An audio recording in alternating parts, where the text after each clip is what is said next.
All right. Good morning, everyone. Happy Monday again. Welcome to another installment of our strategy, tech, and food show. I'm Jonathan Banks. I'm happy to be with you here today. This is the restaurant focused. This is the restaurant focused uh, technology show where we talk with leading industry stakeholders and restaurant operators themselves. This show is brought to you by the St. Paul Restaurant Resiliency Program. And in just a few moments, we're going to talk with William Schultz from Vivid Concepts Media.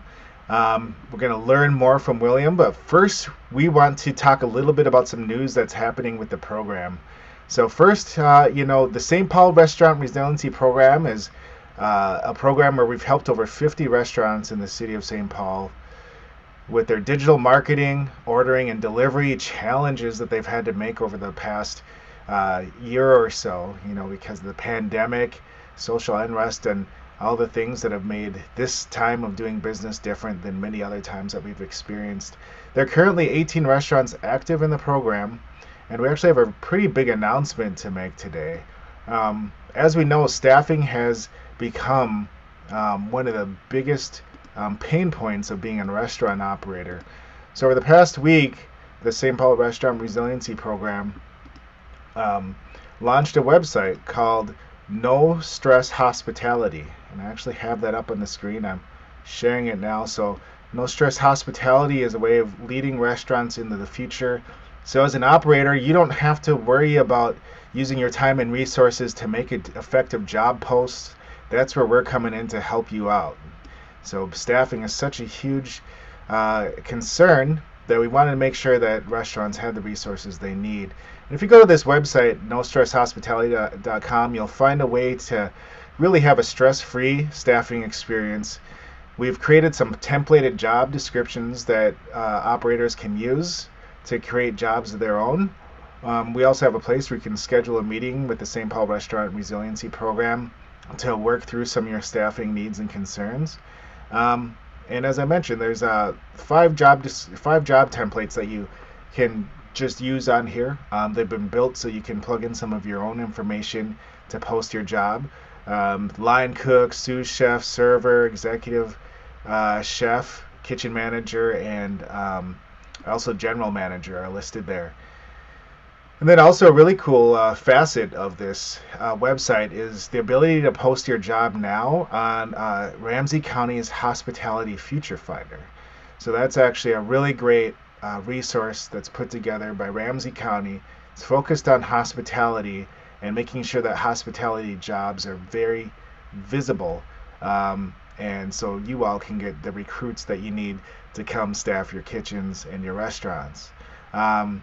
We partnered together with the St. Paul, Visit St. Paul, to help put this site together. Ramsey County and, of course, Next worked on this page too. So lots of good resources on here. We'll continue to add more job descriptions as time goes, but go ahead and give that site a shot. And we hope that you enjoy it and it helps you out with to create a great dining experience for you and your guests. Some other news around town that we want to talk about is, first of all, some news coming out of Yum Kitchen and Bakery. So Minneapolis St. Paul Magazine reports that Yum Kitchen and Bakery is looking to open a location in St. Paul this October. It should be over there on Snelling and Selby in the former site of O'Gara's. And so go ahead and stay tuned for that. Yum Kitchen and Bakery opening a location in St. Paul. Also, kind of just an interesting story that I wanted to share with y'all, because if you know anything about tap rooms and distilleries in Minnesota, you'd know that there's just a problem that a lot of operators run into, and that is there's a lot of curious restrictions around the manner in which alcohol can be sold in those establishments. And so Damp Fork Distillery in St. Louis Park actually figured out a pretty interesting workaround to get around some of these restrictions. So, one of the issues that they were having is that they were able to sell alcohol, but they couldn't sell beer there because they weren't making beer on site. And you can only sell the alcohol that you make on site if you're a distillery.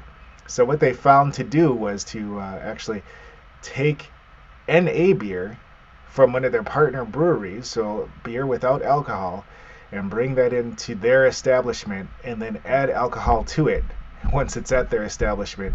So now they have beer along with the spirits that they're selling there, lots of brandies and things of that nature that they're selling at Dampwork.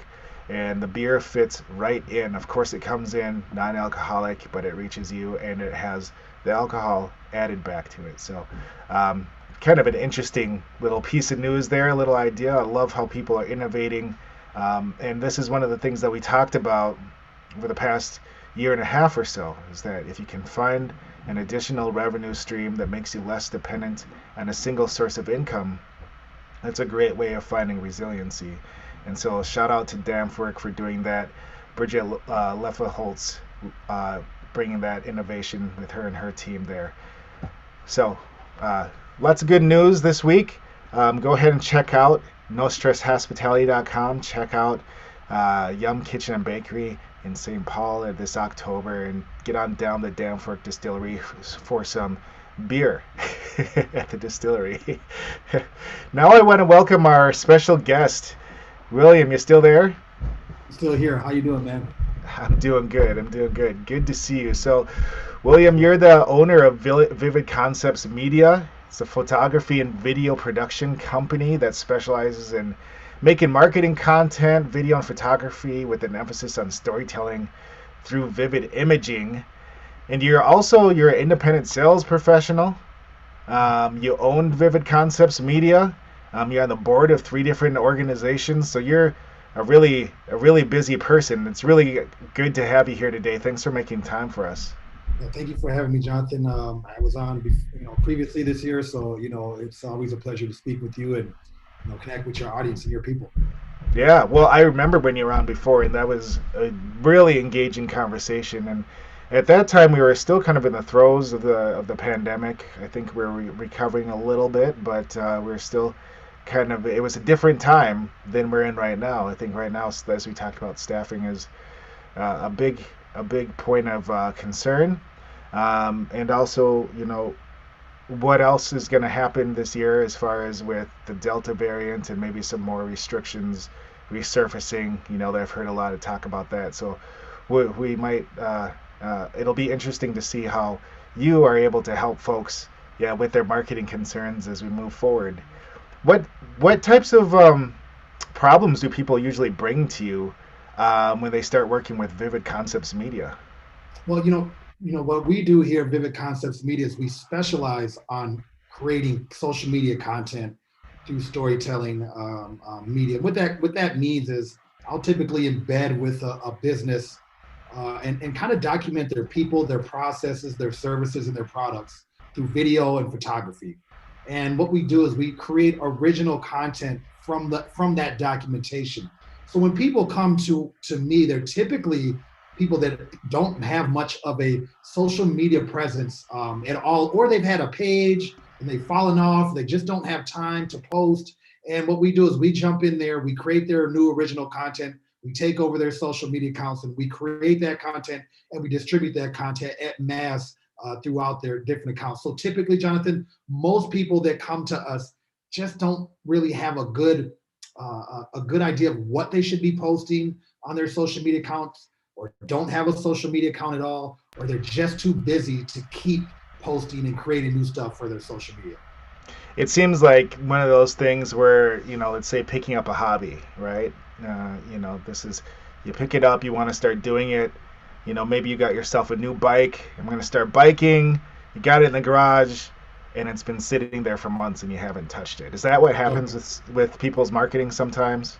I think especially with smaller businesses and maybe even like restaurant businesses, I think the owners, their intention is always to market their business. And I think what happens is with a smaller business, you just get so caught up in your day-to-day operations. When we're talking about labor, right? You got to hire people. There's a lot of turnover in the restaurant world, and even small business world.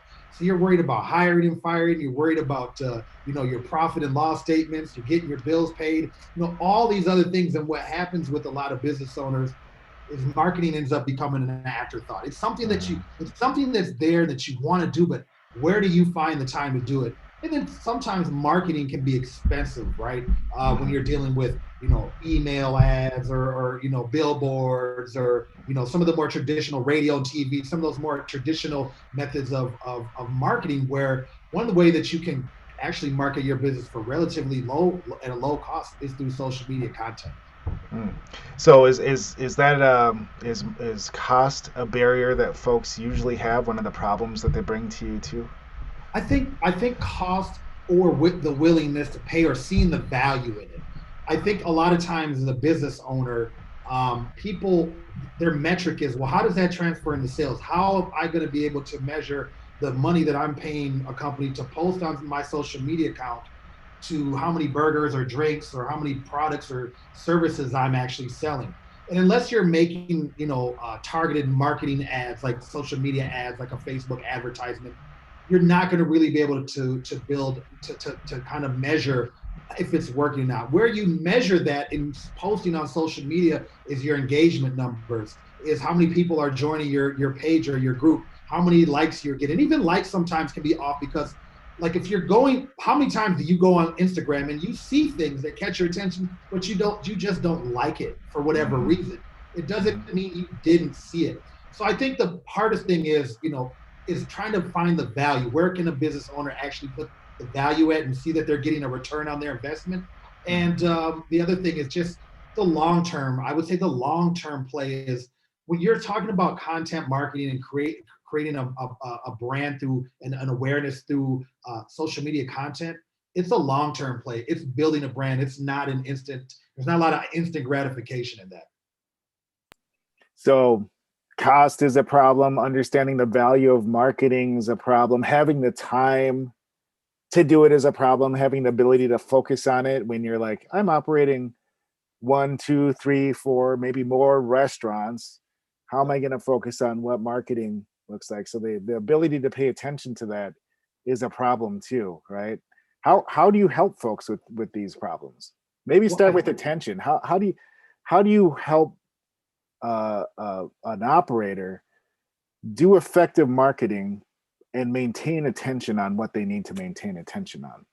Well, I think what I touched on first is what we'll do is we embed with the business. I think part of our process here is we get involved with the business and kind of learn what's going on behind the scenes, understand like the origin story, understand the people that work there, understand who the owner is, why they even made this business, what are the day-to-day operations, what are the challenges, what are the successes, and we kind of start to create an understanding of what this business is about.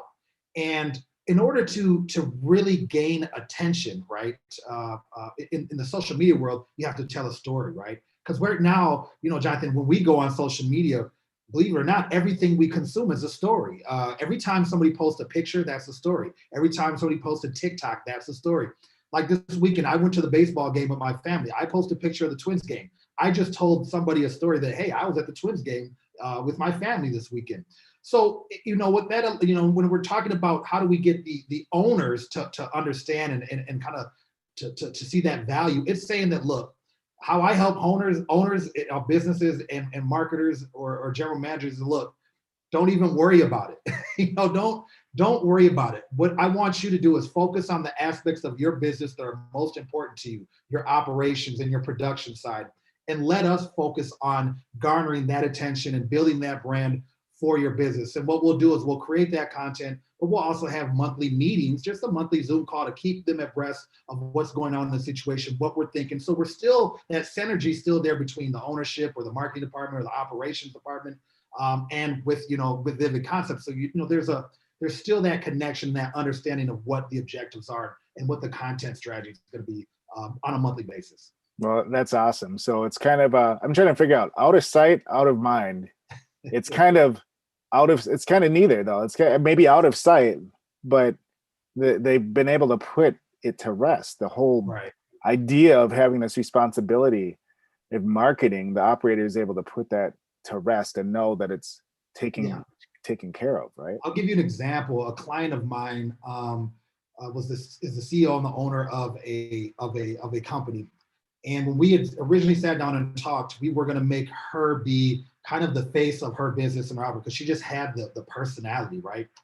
And I remember after about 2 months, we were having a meeting. She said, I'm sick and tired of hearing myself on Facebook every time I log in, and my friends and my family and my clients are all making fun of me because they see one of my videos every day on my Facebook page. And she's like, I'm sick of it. And I said, well, I've done my job because you forgot that 2 months previous, you recorded a 1-hour interview with me. And what I've done is I've created about 20 pieces of content that have been going out for that whole month that's driving you crazy, but I've done my job because that means every time you logged on to Facebook or your friends or your family, your clients logged on, they heard your story. And basically what I'm getting at is I took a little bit of time out of her day and was able to just take that and make a bunch of pieces of content out of that to where she wasn't really worried. She kind of forgot about it. She wasn't even really worried about it, kind of out of sight, out of mind until boom, it was in her sight and in her mind. Mm-hmm. And I've told her, hey, we've done our job. If you're annoyed about hearing yourself every day on Facebook,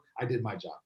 That's great. So did she see the value in that? That's another point that we talked about. Operators sometimes don't see the value of marketing in the way that it needs to be done. Did she see the value? With that particular client, I don't know. I know that what ended up happening there, we had some budgetary issues and because COVID, so we had to stall kind of like halfway through our period. We kind of had to stall where we're at. I feel like she was starting to see the value.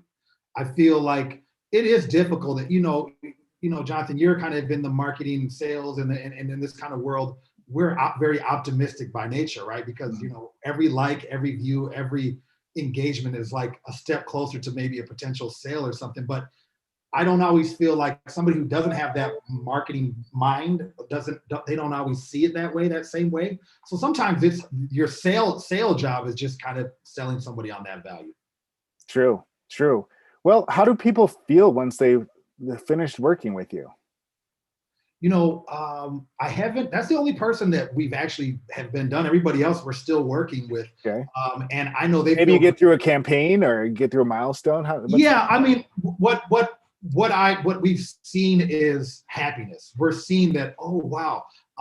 So like, for instance, I have a handyman app company that I'm working with.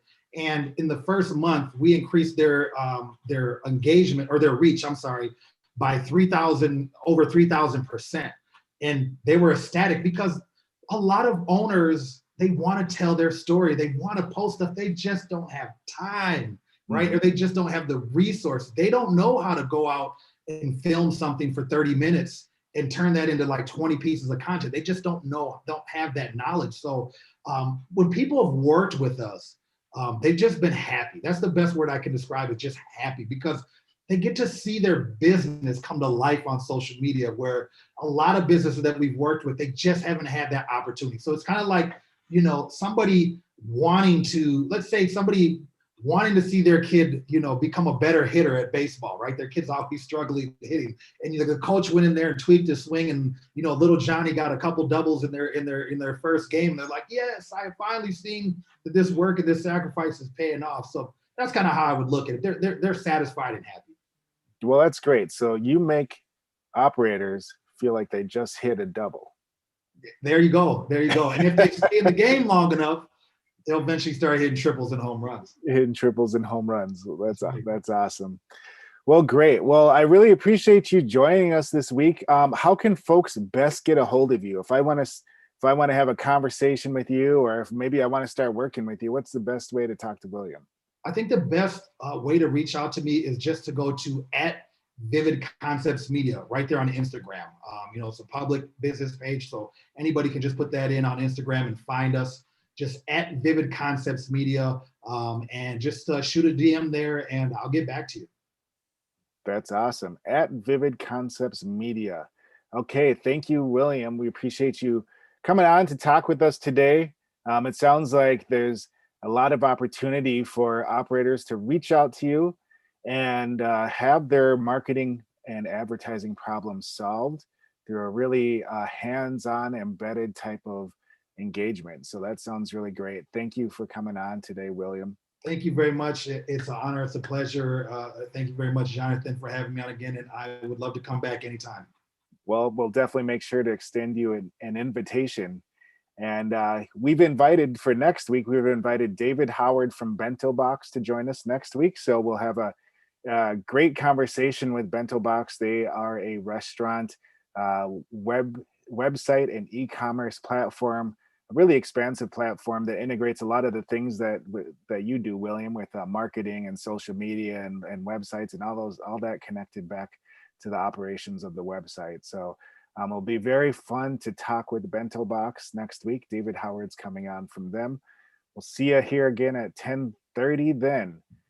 Take care, everybody. Thank you. Thank you. Good one.